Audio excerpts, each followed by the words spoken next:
how much you should be swimming throughout the course of a week.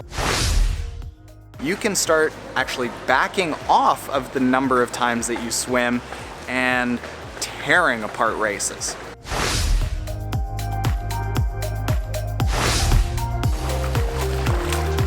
We're gonna Trainiacs, just a tasty 1,500 meters. This is the first time that I've been in the pool since I got a little bit crabby and ill on January 1st. So I felt like a manatee out here. Fast manatee though.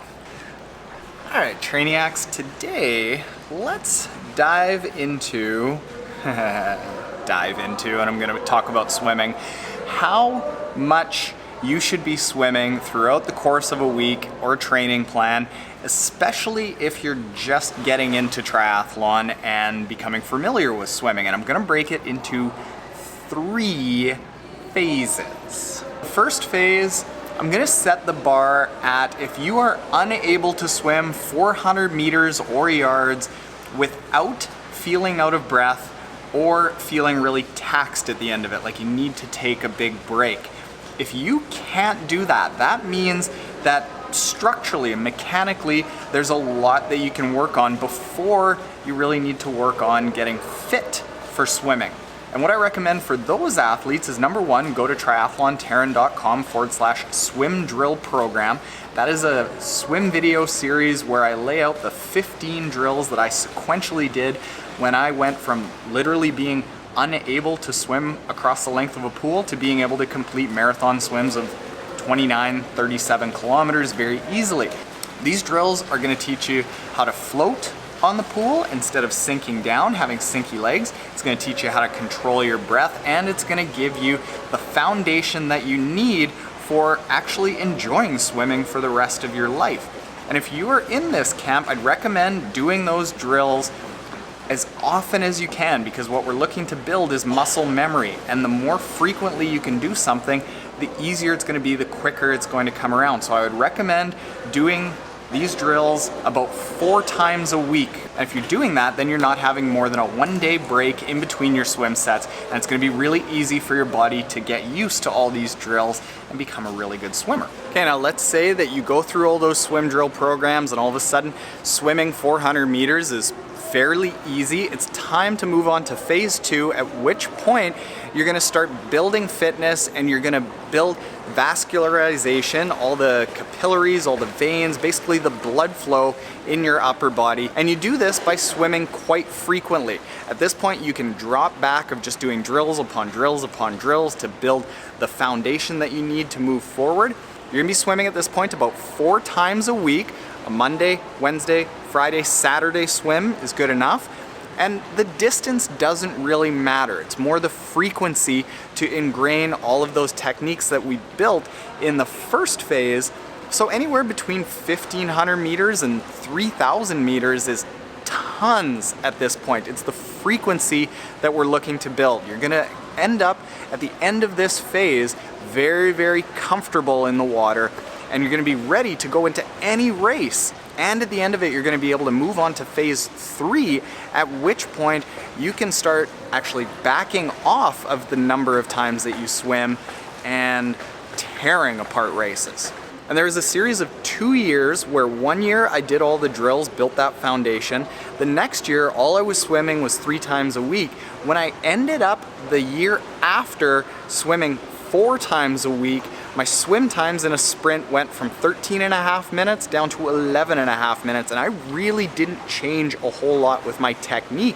It was just that increased frequency that made a huge difference, because I built an immense amount of comfort in the water. All of a sudden, being in the water was normal, and then it was just how hard can I push it, and that's what we're gonna talk about in phase 3. Okay, so here's the good news about getting into phase 3 of triathlon swimming. At this point, you can actually swim less. You can back it down from 4 times a week to 3 times a week. And the reason for that is that once you've built a solid foundation of swimming, the difference between swimming 3 times a week and 4 times a week, it kind of tapers off. The effect isn't as great once you do that for a year or so. But there is a really big effect between swimming, say, 2,500 meters and swimming 4,500 meters, because it's such a huge over distance. You're swimming so much further than you would in a sprint, an Olympic, a half Ironman, that what's gonna happen is in phase 3, once you get through it, we are going to go from 4 times a week to 3 times a week, but bump up each of those swims from, say, 2,000, 2,500 meters to 4,000, 4,500 meters. And it's going to end up resulting in the swim basically taking nothing out of you in a race. Also, it's going to use your time more efficiently. As age group triathletes, we've got to be very choosy about what we spend our time on, and saving a trip to the pool, unpacking and packing all of your swim gear, washing the swim gear at the end of the day, showering in an environment where you got to pack and unpack things. You're going to save a huge amount of time, and all you're going to have to do is tack on, say, a half hour, 40 minutes to the end of the swims that you're already doing throughout the week. And here's how you're going to design the swims once you get into phase 3. There's going to be a warm-up phase, just doing anything, moving really lightly for about 400 to 800 meters.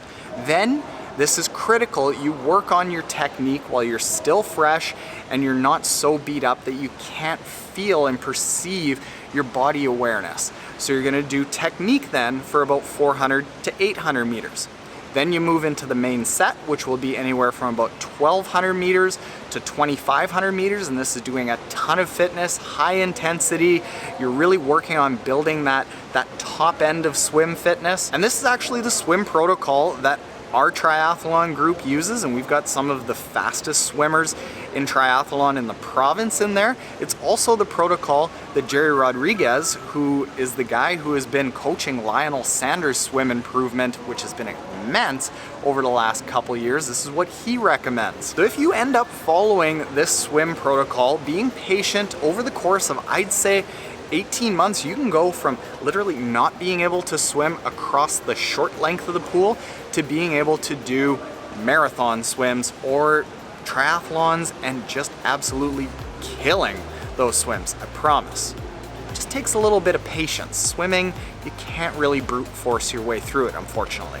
So there you go, Trainiacs. If you aren't yet subscribed, hit that subscribe button below. And if you want to see more triathlon swimming videos, feel free to binge watch the best of our swim video playlist over on the side here. And if you are already subscribed, hit me up in the comments below with what phase of triathlon swimming you think you're in.